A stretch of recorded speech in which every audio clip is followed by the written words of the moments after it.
जय हिंद दोस्तों। आज की क्लास में हम पढ़ने वाले हैं कक्षा 10वीं का गणित, प्रश्नावली 3.4 और सवाल नंबर 2 का 3 नंबर और 4 नंबर। तो आइए सवाल नंबर 3 में क्या लिखा हुआ है। तो इस सवाल नंबर 3 में लिखा हुआ है 2 अंकों की संख्या के अंकों का योग 9 है। इस संख्या का 9 गुना संख्या के अंकों को पलटने से बनी संख्या का 2 गुना है, तो वह संख्या ज्ञात कीजिए। तो इस सवाल को हम बड़े ही आसान तरीक़ा से हल करेंगे। तो चलिए सवाल को हल करते हैं। पहले देखिए यहाँ पे क्या लिखा है, 2 अंकों की संख्या। तो पहले तो हमें पहली संख्या और दूसरी संख्या निकालना होगा, तभी तो 2 अंकों की संख्या होगा। तो चलिए इसको पहले लिख लेते हैं। जैसे यहाँ पे हम क्या लिखेंगे, हल। और पहली संख्या दूसरी संख्या पता नहीं तो हम क्या करेंगे, उसको मान लेंगे। तो यहाँ पे लिखेंगे माना कि इकाई अंक कितना मान लेंगे, x मान लेंगे। और इकाई हो गया, अब दहाई मानेंगे। तो यहाँ पे लिखेंगे माना कि दहाई अंक। तो इसको x माने तो नीचे को, इसके बाद इकाई अंक को x माने तो दहाई अंक को क्या मानेंगे, y मानेंगे। तो वहाँ यहाँ पे लिख लेंगे y। अब देखिए 2 अंकों की संख्या के अंकों का योग 9 है, तो संख्या भी कह रहा है यहाँ पर। तो हम क्या करते हैं, संख्या बराबर एक चीज़ है, उसको लिख लेना है, आप लोगों को समझ लेना है और याद भी करना है इसको। तो संख्या बराबर यहाँ पे होता है 10 गुनी दहाई जोड़ इकाई, ये होता है संख्या बराबर। तो इसे क्या करना है, आप लोगों को याद कर लेना है। तो इसी पे हम बनाएंगे। तो चलिए सवाल को अब एक लाइन से बनाते हैं। यहाँ पे क्या कर रहा है, 2 अंकों की संख्या के अंकों का योग 9 है, यानी 2 अंक की जो संख्या हमारे पास x और y, इन दोनों का योग कितना है, 9 है। तो योग मतलब जोड़। तो यहाँ पे लिखेंगे x प्लस y, इसका योग कितना है, तो 9 है। तो यहाँ पे लिख लेंगे 9। अब देखिए यहाँ पे क्या आ चुका है, तो समीकरण 1 आ चुका है। तो हम क्या करेंगे, समीकरण 1 इसको लिख लेंगे। अब उसके बाद यहाँ से आगे चलते हैं। इसमें कह रहा है इस संख्या का 9 गुना संख्या के अंकों को पलटने से बनी संख्या का 2 गुना है। तो पहले तो हम यहाँ पे क्या करा था, इस संख्या का। तो संख्या बराबर हम पहले इसको भी हल कर लेते हैं। यहाँ पे जैसे 10 है तो यहाँ पे 10 आ जाएगा गुना दहाई कितना माने हम यहाँ पे y आ जाएगा प्लस इकाई कितना माने x। तो ये हमारे पास क्या आ जाएगा, 10y प्लस x, ये आ जाएगा हमारे पास। अब देखिए कह रहा है ये जो संख्या है, यानी इस संख्या का 9 गुना, ये जो संख्या हमारे पास क्या है यहाँ पे 10y प्लस x, इसका कितना गुना कर रहा है, 9 गुना। इसका 9 गुना संख्या के अंकों को पलटने से बनी संख्या का 2 गुना है। इसका जो 9 गुना है, तो इस संख्या को पलटने के बाद 2 अंकों की, यानी कि 2 से गुना किया गया है। यहाँ पे लिखा हुआ है कि अंकों को पलटने से बनी संख्या का कितना गुना है, तो 2 गुना है। तो इसको पलटने के बाद 2 गुना है। तो इसमें क्या करेंगे, पलटने का मतलब x इधर है तो ये इधर आ जाएगा, y इधर है तो ये आ जाएगा। तो यहाँ पे आए 10y, तो इधर आ जाएगा क्या 10x, और y इस साइड है तो y इस साइड चले आएगा। यानी पलटने का मतलब ये होता है कि इस साइड से उस साइड दे देना। तो y इस साइड है तो यहाँ पे लिख देंगे y। अब कितना गुना करा है, यहाँ पे 2 गुना है। तो यहाँ पे क्या लिखेंगे, 2 गुना है। अब देखिए 9 को 10 से गुना करेंगे 10 नमा 90y, प्लस 9 को 1 से गुना करेंगे 9x, बराबर 10 दूनी 20x, प्लस 2 को y से गुना करेंगे 2y। अब हम यहाँ पे क्या करेंगे, 90y है, इसको क्या करते हैं, ये इस साइड है, इसको इस साइड ला लेते हैं हम।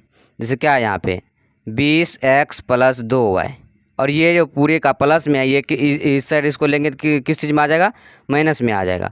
तो 90y किस चीज़ में है, प्लस में, इस साइड आएगा तो माइनस में। उसके बाद प्लस 9x है, इस साइड आएगा तो माइनस का 9x आ जाएगा।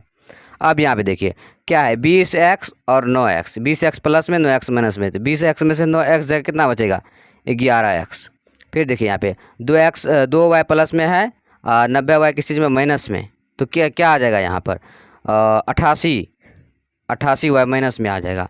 उसके बाद बराबर में कुछ नहीं तो यहाँ पे 0 दे सकते हैं, इसमें बराबर कुछ नहीं तो 0 दे सकते हैं। लेकिन उसके बाद यही तक कर रहा था सवाल में, 11x माइनस 88y बराबर 0, हाँ यही तक कर रहा था, कोई बात नहीं है। अब देखिए इसमें भी कॉमन आ रहा है, इसमें भी कॉमन आ रहा है। तो हम क्या करेंगे, यहाँ पे 11 को कॉमन ले लेंगे तो इधर आ जाएगा x माइनस 11 88 y बराबर में 0 है। अब यहाँ पे देखिए क्या है, x माइनस 8y बराबर का 0 है।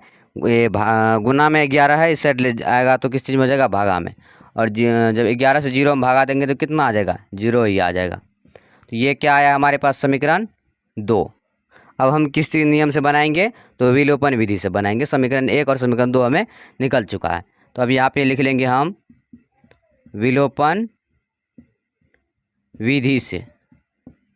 अब देखिए समीकरण 1 कितना था यहाँ पे, x प्लस वाई बराबर में 9, समीकरण 1। उसके बाद है यहाँ पे समीकरण 2, x माइनस 8y बराबर 0, समीकरण 2। अब देखिए हम इससे पहले विलोपन विधि में क्या करते थे, इन दोनों को एक करते थे, बट यहाँ पे पहले से ही एक ही है, यहाँ पे x भी है और यहाँ पर भी x है, तो हम क्या करते हैं, इसको ऐसे रहने देते हैं। यहाँ पे प्लस है तो माइनस आ जाएगा, माइनस है तो प्लस, उसके बाद प्लस है तो यहाँ पे माइनस, तो x प्लस में x माइनस में ये कैंसिल हो जाएगा। y प्लस में है और 8y किस चीज़ में आ जाएगा, प्लस में, तो 8y और 1y कितना आ जाएगा, 9y बराबर 9 में से 0 हो जाएगा तो कितना बचेगा, 9, तो y बराबर आ जाएगा 9/9, यानी कैंसिल होकर के y बराबर कितना आ जाएगा, 1 आ जाएगा। अब हम क्या करते हैं, y का मान समीकरण 1 में रख देते हैं, तो यहाँ पर लिख लेंगे y का मान समीकरण 1 में रखने पर समीकरण 1 कितना है, x प्लस वाई बराबर 9, x प्लस वाई, वाई की जगह पर 1 रख रहे हैं तो 1 बराबर 9, तो x बराबर आ जाएगा 9, और ये प्लस का 1 साइड आएगा तो माइनस का 1, तो x बराबर कितना आ जाएगा, 9 में से 1 जाएगा तो 8, यानी x बराबर कितना निकला, 8, x बराबर 8 और y बराबर 1। अब यहाँ पे क्या कर रहा है, वह संख्या ज्ञात कीजिए, तो वह संख्या ज्ञात कीजिए, और संख्या बराबर हम क्या निकाले थे यहाँ पे, 10 गुनी दहाई जोड़ इकाई। और उससे भी पहले एक बात लिख लेते हैं, x बराबर 8 यहाँ पे है, तो x हम इसको माने थे इकाई को, ये कितना आ जाएगा 8। फिर उसके बाद y बराबर 1 है, तो y किसको माने थे, दहाई को, ये आ जाएगा 1। अब इसको लिखेंगे, संख्या कह रहा था वहाँ पे संख्या, वह संख्या ज्ञात कीजिए, तो लिखेंगे वह संख्या बराबर क्या है, 10 गुना दहाई जोड़ इकाई। तो हम यहाँ पे लिख लेंगे संख्या बराबर 10 गुना दहाई जोड़ इकाई। अब देखिए 10 है तो 10 गुना दहाई, दहाई कितना निकला हमें यहाँ पे 1, तो 1 लिख लेंगे, प्लस इकाई, इकाई कितना है 8, तो 8 आ जाएगा। अब देखिए 10 को 1 से गुना करेंगे, 10 जोड़ में 8 है 8, 10 8 18, यानी हमारे पास संख्या क्या निकला 18, तो यही हमारा आंसर आ जाएगा। तो हमने क्या किया, सवाल नंबर 2 का 3 नंबर बड़े ही आसान तरीक़ा से बना लिया। अब हम चलते हैं सवाल नंबर 4 पे। सवाल नंबर 4 में क्या लिखा हुआ है यहाँ पे, मीना 2000 रुपया निकालने के लिए एक बैंक गई, उसने खजांची से 50 रुपया तथा 100 रुपया के नोट देने के लिए कहा। मीना ने कुल 25 नोट प्राप्त किए, ज्ञात कीजिए कि उसने 50 रुपया और 100 रुपया के कितने कितने नोट प्राप्त किए। तो इस सवाल को भी हम बड़े आसान तरीक़ा से बनाएंगे। तो चलिए पहले हम यहाँ पे लिख लेते हैं हल। अब देखिए सवाल को पहले समझिए, यहाँ पे हमें ज्ञात क्या करने के लिए कहा गया है, यहाँ पे कहा गया उसने 50 रुपया और 100 रुपया के कितने कितने नोट प्राप्त किए। तो हमें तभी पता है नहीं, हमें इसे निकालना है, तो हम तत्काल क्या मान लेंगे, उसको x और एक को y। तो हम यहाँ पे पहले लिख लेंगे, माना कि 50 रुपयों के नोट, सॉरी क्या लिखेंगे यहाँ पे, नोट प्राप्त किए, ज्ञात कीजिए कि उसने 50 रुपया और 100 रुपया के कितने कितने नोट प्राप्त किए। तो 50 रुपया के नोट, ठीक ही लिख रहे थे, के नोट कितना प्राप्त किया तो हमें पता नहीं है, तो हम क्या करेंगे, इसको x मान लेंगे। और 100 रुपया के कितने कितने नोट प्राप्त किए, तो यहाँ पर भी क्या करेंगे, मान लेंगे, माना कि 100 रुपयों के नोट, 100 रुपयों के नोट कितना आ जाएगा, इसको x माने, इसको y। अब यहाँ पे देखिए सवाल में क्या करा है, मीना 2000 रुपया निकालने के लिए एक बैंक गई, उसने खजांची से 50 रुपया तथा 100 रुपया के नोट देने के लिए कहा। कितना कहा, 50 रुपया तथा 100 रुपया। तो हम 50 को कितना माने, x, तो यहाँ पे क्या कर रहा था 50 का, तो यहाँ पे क्या आ जाएगा 50x। फिर 100 रुपया, तो 100 रुपया कितना यहाँ पे माने y, और यहाँ पर क्या करा है 100 रुपया लिया, देने के लिए कहा उसने 100 रुपया, 50 रुपया और 100 रुपया के नोट। तो 100 का क्या आ जाएगा यहाँ पे 100, यहाँ पे y माने थे तो y, और कितना निकालने के लिए कहा गया था तो 2000। क्या करा है मीना 2000 रुपया निकालने के लिए एक बैंक गई, तो कितना रुपया निकालने के लिए गई 2000, तो यहाँ पे लिखेंगे 2000। अब यहाँ पे हम देखेंगे तो 50 इसमें भी कॉमन आ रहा है, तो हम क्या करते हैं 50 कॉमन ले लेते हैं, इसमें आ जाएगा x प्लस 2y बराबर में आ जाएगा 50 को जब 40 से गुना करेंगे 2000 आ जाएगा 40। अब यहाँ पे देखिए x है तो x प्लस 2y बराबर में कितना आ जाएगा 40, ये क्या आ जाएगा हमारे पास समीकरण 1। अब दूसरा देखिए, दूसरा यहाँ पे क्या करा है 50 रुपया तथा 100 रुपया के नोट देने के लिए कहा, मीना ने कुल 25 नोट प्राप्त किए, यानी ये दोनों मिला करके कितना नोट प्राप्त किए तो 25 नोट। तो हम लिखेंगे यहाँ पे x प्लस y दोनों मिलाकर 25 नोट प्राप्त किए। अब ये हमारे पास क्या आ चुका है समीकरण 2, और हम अभी क्या करेंगे इसको विलोपन विधि से बनाएंगे। तो यहाँ पे लिख लेंगे विलोपन विधि से। तो विलोपन विधि से कैसे बनाते हैं, तो पहले समीकरण 1 को लिख लेंगे x प्लस 2y बराबर में 40, फिर नीचे में है x प्लस y बराबर में 25। अब यहाँ पे हमारे पास नीचे में क्या आ जाएगा, ये प्लस में है तो माइनस, प्लस है तो माइनस, और यहाँ पे प्लस है तो माइनस, तो x और x कैंसिल हो जाएगा प्लस माइनस।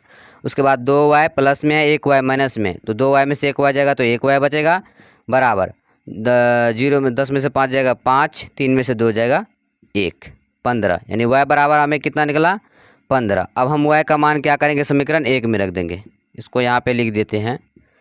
तो y का मान समीकरण 1 में रखेंगे, तो यहाँ पे लिख लेंगे y का मान समीकरण 1 में रखने पर, अब देखिए कितना है x प्लस 2y बराबर 40, समीकरण 1 x प्लस 2y बराबर 40, तो x प्लस 2 गुनी y का मान कितना रखें यहाँ पे 15, तो यहाँ पे आ जाएगा 15 बराबर में 40, तो x प्लस 15 दूनी 30 बराबर 40, तो x बराबर आ जाएगा 40, 30 प्लस में से जाएगा तो माइनस में, x बराबर आ गया 40 में से 30 जाएगा तो 10, यानी x बराबर निकला हमें 10 और y बराबर निकला 15। और उसके बाद 25 नोट प्राप्त किए। ज्ञात कीजिए कि उसने 50 रुपया और 100 रुपया के कितने कितने नोट प्राप्त किए। तो 50 रुपया को हम कितना माने थे x, तो x बराबर में क्या निकला यहाँ पे 10, तो ये कितना आ जाएगा 10, और y बराबर यानी 100 रुपया कितना माने थे y, तो y बराबर निकला 15, यानी 50 रुपया कितना नोट था 10 और 100 रुपया का 15 नोट था। तो हमने सवाल नंबर 2 का 4 नंबर कंप्लीट कर लिया है। अब आज की क्लास में बस इतना ही पढ़ेंगे। अब अगले दिन अगले क्लास के साथ मिलेंगे, तब तक के लिए जय हिंद, वंदे मातरम।